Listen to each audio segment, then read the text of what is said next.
Welcome to Guide Guru. We hope this video helps. You begin by confirming prerequisites, your Kite ID, password, and an active mobile with Google Authenticator installed. Open Kite Web, go to Profile right arrow Security, and choose two-factor authentication now. Once done, select Google Authenticator as the method. This generates a QR code or secret key.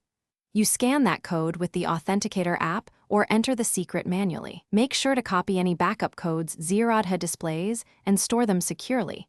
Because now you link the app to Kite, open Google Authenticator, tap plus then scan a QR code or enter a setup key. Scan the Kite QR or paste the secret key exactly. The app creates a rotating 6-digit code every 30 seconds. Back in Kite, enter the current 6-digit code to verify the link. Once verified, Kite marks 2FA active. Make sure to name the entry in Authenticator for recognition, and copy Zerodha's backup codes to a secure password manager for emergency use.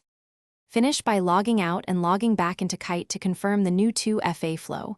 You'll enter your password, then the 6-digit Authenticator code.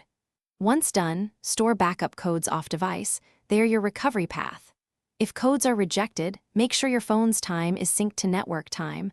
Authenticator requires accurate clocking. If you lose your phone, use a backup code or contact Zerodha support with identity proof. Remember, time sync fixes most code mismatch issues quickly, so check that first. Thanks for watching. Consider subscribing if we helped you today.